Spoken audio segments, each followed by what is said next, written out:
Welcome to the Southern Idaho Fishing Report. Whether you are planning just a couple of hours or a full weekend of fishing, this is your one-stop place for all the information you need to plan your trip. It's all right here, from weather forecasts and reservoir levels to the latest stocking reports and expert advice. And now, the host of the Southern Idaho Fishing Report, Jeff Cullers.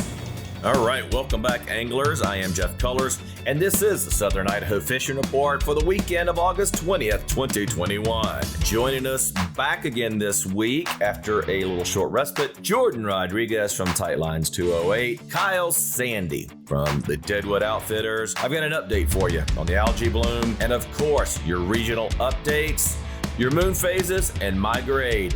Welcome to the Southern Idaho Fishing Report. All right, let's kick it off in the Magic Valley.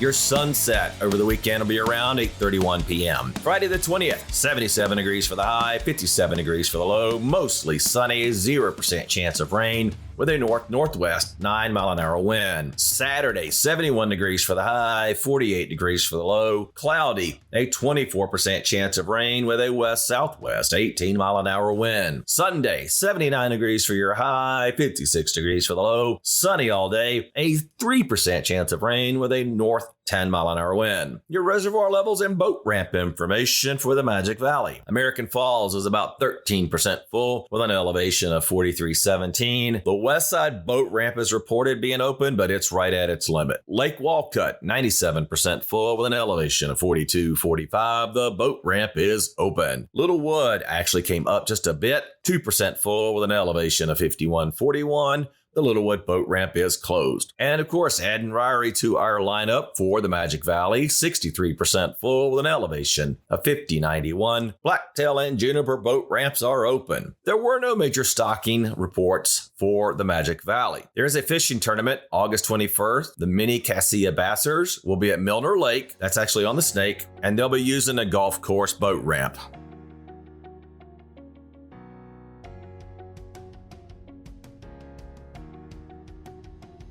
Fresh out of his panfish school is joining us tonight is Jordan Rodriguez from Tightlines 208. Jordan, how are you doing?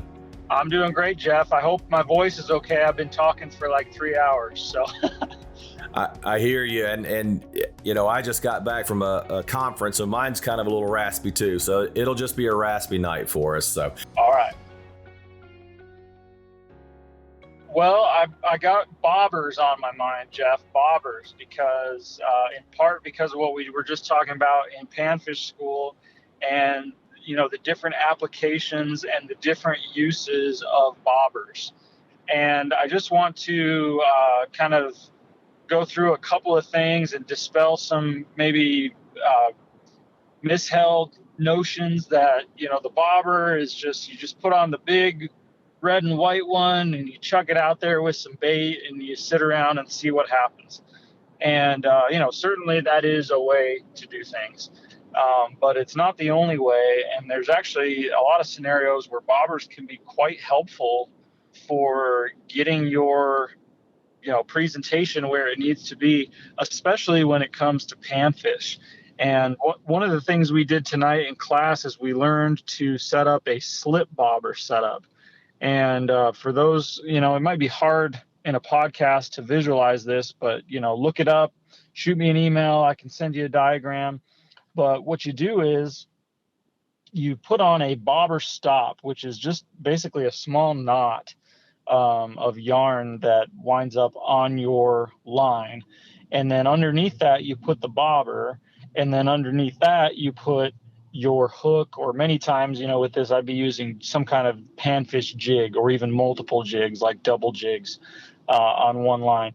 And so what happens is you can move that knot. It slides up and down on your line, and you can move it wherever you want. Now, if you were fishing a bobber in, say, at, say, 2 feet deep, 4 feet deep, maybe even 6 feet deep, you could just get away with the regular ones. By the way, I much prefer the ones made of a foam material rather than the plastic, because then when you hit them off the rocks or get them into tight places or whatnot, they don't break. So I do like those styrofoam ones more. But with the slip bobber now, if you get beyond, say 6 feet or whatever the length of your rod is with how much line is below the bobber, those pinch on ones kind of go out the window, because how are you going to cast, 20 feet of line with a bobber on it, right? When it's in a fixed position like that, it's just not really doable. Right. So that slip bobber, you can move that knot, you could move that thing up to 30, 40 feet, which is a pretty common depth. 30 feet is kind of a magic number for me with perch. And oftentimes we see crappie in the colder water, they'll be as deep as 40, 45 feet.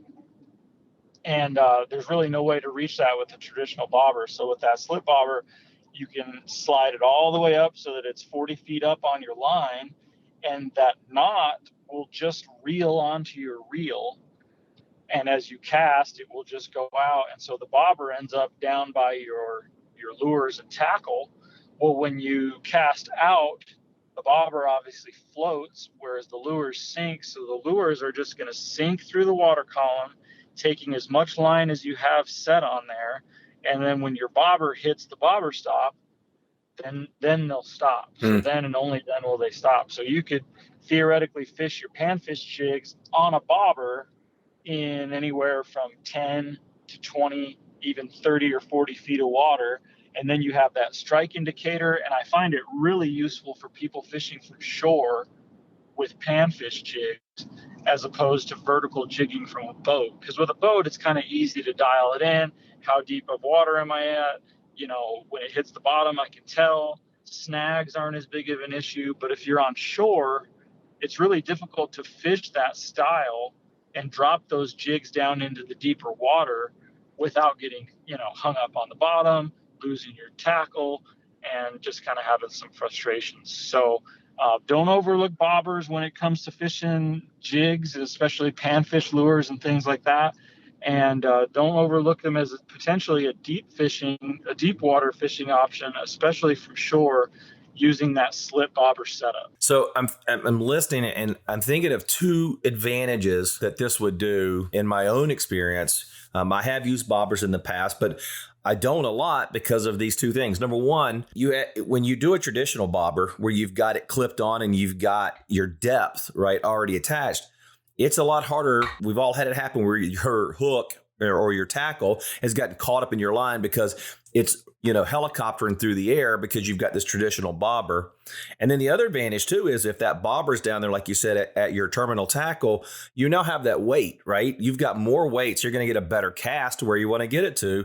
So there's a couple of great advantages from doing that slip bobber. Yes, definitely. And when you go to purchase those, rather than having like the little brass thing that pinches onto your line, it's just going to be the bobber itself is going to be hollow. It will have like a hollow tube through the middle. And so your line is just going through the bobber, very similar to a slip sinker where it's just going through the middle of the sinker. And then it's just moving up and down on your line, only dictated by where you set that bobber stop. And I will say some people also like to pinch a very small split shot, maybe 6 inches above the lures. And that's fine to do too. And that's just to keep the bobber from getting all the way down onto the lure and potentially getting stuck, which doesn't happen often, but some folks do prefer that. Yeah, awesome. Well, I love it. I think that's a great idea. And it's definitely a great tip as we get into doing more pan fishing. All right, Jordan, well, we thank you for joining us. He does every week. He's Jordan Rodriguez, fishing columnist, owner and creator of Tightlines 208. Jordan, thank you, and I hope you have a great weekend. Likewise. Thanks, Jeff. All right, thank you.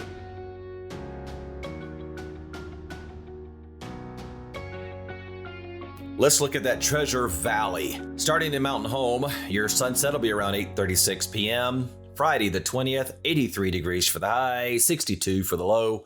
Mostly sunny with a 1% chance of rain, and east-southeast 8-mile-an-hour wind. Saturday, 75 degrees for the high, 50 for your low, mostly cloudy, a 24% chance of rain with a northerly 10-mile-an-hour wind. Sunday, 83 for the high, 55 for the low. Sunny all day, a 4% chance of rain with an east-southeast 6-mile-an-hour wind. Closer to Boise, sunset will be around 8:39 p.m. with an 84-degree High on Friday, 61 for the low. Mostly sunny, 1% chance of rain with a southerly 6-mile-an-hour wind. Saturday the 21st, as that low pressure system rolls through, 77 degrees for your high. Mostly cloudy, 24% chance of rain with a south-southwest 8-mile-an-hour wind. Sunday the 22nd, 84 degrees for your high, 57 degrees for the low. Sunny, a 4% chance of rain with a south-southeast 6-mile-an-hour wind. Your reservoir level and boat ramp information for the Treasure Valley. Anderson Ranch is 42% full with an elevation of 4132. All boat ramps are open except Deer Creek, Pine, and Fall Creek. Arrow Rock is 23% full with an elevation of 3121. Both high ramp and low ramp are open. Lucky Peak is only 45% full with an elevation of 2992. All ramps are closed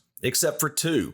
Your only way into Lucky Peak is going to be Turner Gulch and Spring Shore's main ramp. Lake Lowell is at 50% full with an elevation of 2521. All ramps are open. The only stocking in the Treasure Valley I saw was at Big Trinity Lake, and that is around 1,000. Also, North Fork of the Boise and South Fork of the Payette will each have about 1,750 stocked in at this week. There's one fishing tournament in the Treasure Valley. That's August 21st. The American Bass Association will be at CJ Strike, and you guessed it, using the Black Sands boat ramp.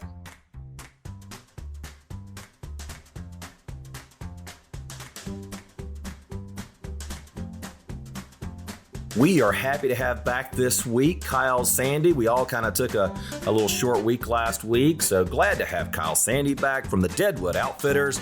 Kyle, how are you doing? I'm not doing too bad. How about you? I'm doing fantastic. I'm digging these cooler temps. Oh, absolutely. Yesterday, 75 degrees was a charm. Yes. All right. What have you got for us this week? Now, I know you and I kind of talked a little bit before we started here, and kokanee starting to slow down a little bit. So what you got for us? So technically you can catch kokanee all year long, but, you got your nice mature adults. They're already starting to head up these, tributaries and everything. But that doesn't mean you have to put away all your trolling gear. I mean, if you guys like catching rainbow trout, they're actually, believe it or not, almost every body of water in Idaho. All you got to do really is bump up your speed, and there's a large variety of different kinds of baits that you could put behind those spinners, as corn like you use for kokanee, night crawlers, shrimp. I mean, the list goes on, and you can also catch them on crankbaits, and fishing them with crankbaits also, you can cover a lot more ground. Yep. A lot faster. So, you're with your kokanee, with your typical trolling gear with the Dodgers or your flashers, you're going like 1.6 to 2 miles an hour. With crankbaits and stuff, you can go 2.0 to 2.5. I mean, you can really cover a lot of water really fast. And with these colder temps now, if we can keep these cooler temps at night, these fish start to come back out of that deeper water column, and you can start catching them in the mornings, and you can catch them in the evenings. And one of the big areas that people really like to catch or chase those nice rainbows around here is CJ Strike. And it's been known to catch, really nice average 2-3 pound rainbows consistently when the weather cools down. Yep. Another one, right now, but there's an algae bloom and you got a lot of grass that's in the water, is Cascade. There is some trophy size rainbows in that lake. Right. But right now you got an algae bloom and you got the grass, and that algae is blue algae. So if you happen to be up there during this weekend, and don't let your dog swim, or if you actually physically see it on the bank, just stay away from it. But rainbow trout, you don't have to, a lot of people don't like to eat them, but they're fun to fight, and you can release them. Absolutely. And that's what Fishing Game stocks, right? So yep. That's what Fishing Game's putting out there. Yeah. And that's, yep. And that's what they're for. Those fish are there for you to catch. And if you want to keep and eat them, all power to you. If not, let them loose. I'll tell you, and I'm with you. My preference would be to eat, kokanee or something else. But you get a nice sized rainbow, it's good eating, and it'll feed your family. And the thing I like about rainbow is it's easy to cook. Yep. Head it, gut it, throw it in the in a baking pan and throw it in the oven for a little bit, and it's super easy. So it's good. I'll tell you another one of my hidden gem. And I haven't been this year, and I haven't. We've just been so busy. But another great rainbow trout lake is Crane Falls, which is just off just a little bit there east of CJ Strike. You can't put motorized boat in there or a gas motor. You can use electric motor. But it's a great little, I call it more of a pond, but it's classified as a lake. But I've caught 2 foot plus rainbow trout out of there, and they do. They put up a great fight. They have the soft jaw, so you got to nurse them in. You can't just crank them in. So I agree with you. I like it. Rainbow trout fishing, and and one thing that some people, when they catch them at these local ponds and stuff that they're just been freshly planted, well, the food that they are fed at the hatchery is a very high protein diet to make them grow that inch a month. That's the goal, is to get them an inch a month, so those hatcheries aren't holding them for so long. Some of these people are cutting them open. They're like, oh my gosh, that what meat's white. But if that fish has been in the system long enough and his diet has changed, you'll be cutting those fish and they're that dark red meat. I mean, almost as red as a kokanee. So, but there's no need to put away your trolling gear. You can still go out and catch good fighting fish, and all through this fall. So there you go. All right. Thank you so much. That's Kyle Sandy from the Deadwood Outfitters. Joins us each and every week with his expert opinion. Kyle, thanks for joining us, and we'll talk to you next week. You're welcome. All right. I just wanted to update you folks. Kyle touched on a little bit there about the algae bloom that you're seeing in Cascade. It's also happening over in Lake Lowell and on the Snake River reservoirs over in Hells Canyon and Brownlee. I talked to a couple of different agencies, but the Central District Health and the Idaho Department of Environmental Quality. And Chase Cusack over there gave us a lot of good information. And I asked him, I said, hey, what are the concerns for anglers that are going out there and seeing these algae blooms? And really the biggest thing you need to be worried about is the toxin production that is happening. There's no, as he told me, there's no current criteria for setting up fishing conditions. They're working on it, but they don't have one. And the biggest thing you have to worry about with these algae blooms, like I said, is the toxin production. And so if you're keeping fish to eat, you want to make sure that you eliminate all skin, fat, and organs.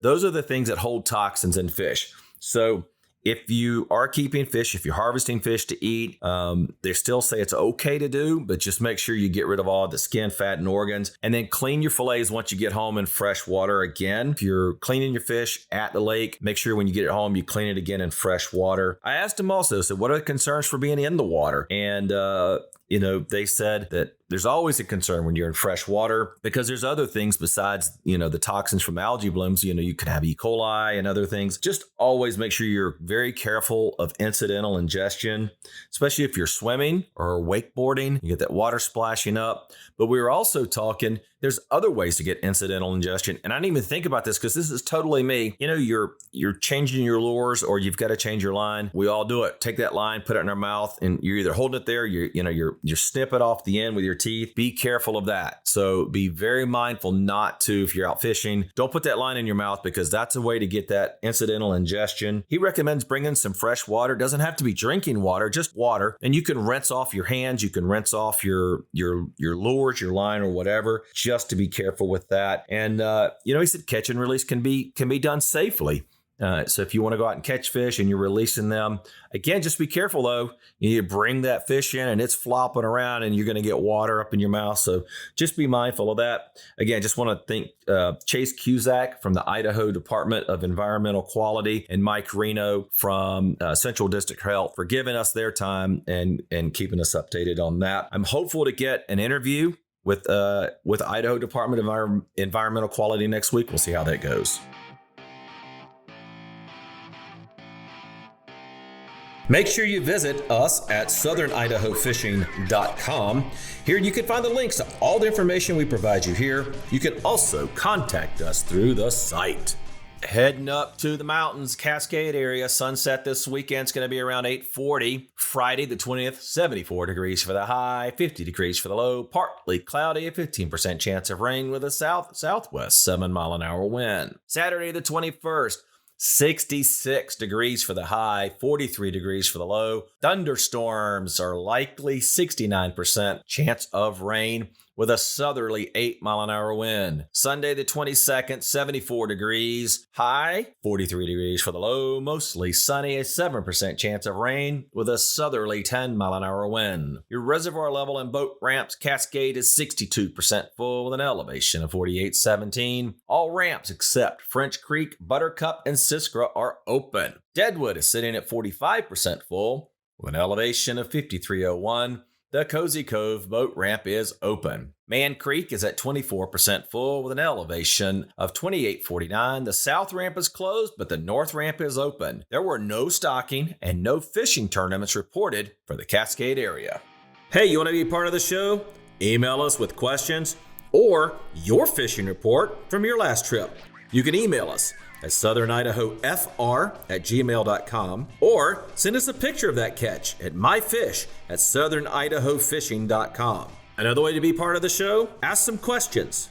Send viewer questions to questions@southernidaho.fishing.com.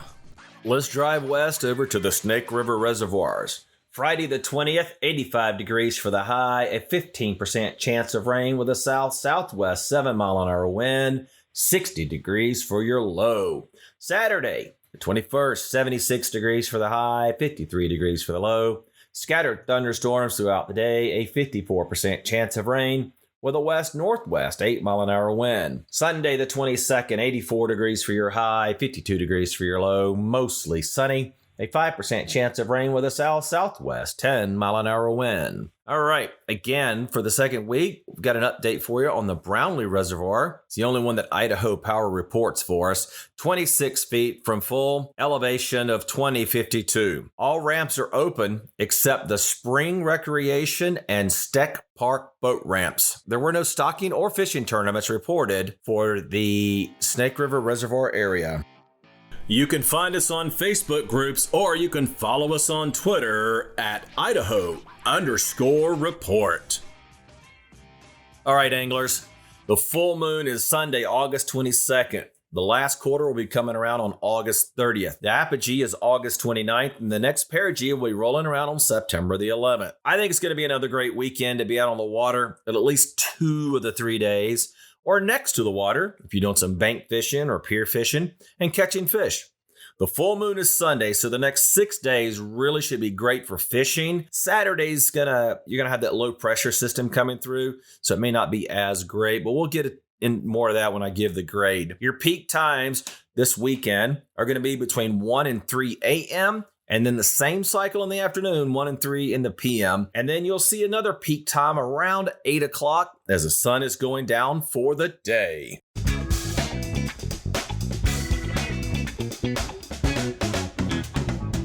That music means it's time for my grade. All right, we've had 2 A weekends in a row, and I think we're going to get a third one here, depending on the day. And I know I said that last weekend too, but that low pressure system rolling through Saturday really is going to kind of put a damper on some things. And that's the only thing that's going to really keep the entire weekend from being an A+. Friday should be good. Sunday should be great. Saturday, you're going to have thunderstorms. You're going to have rain. You're going to have that low pressure system, which obviously affects fishing. So I would say this weekend is going to be a B+ to an A+. Another great show. I'm so glad that you guys joined us. You know, our listeners, you're fantastic. We're on YouTube now. We're on all of the podcast outlets. So thank you so much for continuing to make this show great. I want to thank our guests, Jordan Rodriguez from Tightlines 208, Kyle Sandy from the Deadwood Outfitters. I would like to thank Chase Cusack from the Department of Environmental Health and Mike Reno from Central District Health for giving us some information too as well. Thank you, listener, and I will see you on the water. We would like to thank you for listening to the Southern Idaho Fishing Report and would like to remind you to visit our website, southernidaho.fishing.com, or find us on Facebook or on Twitter. Thanks to our guests and experts, as well as you, our listener, for making the show possible. This has been an Old Man Studios production. Join us next week for another episode of the Southern Idaho Fishing Report.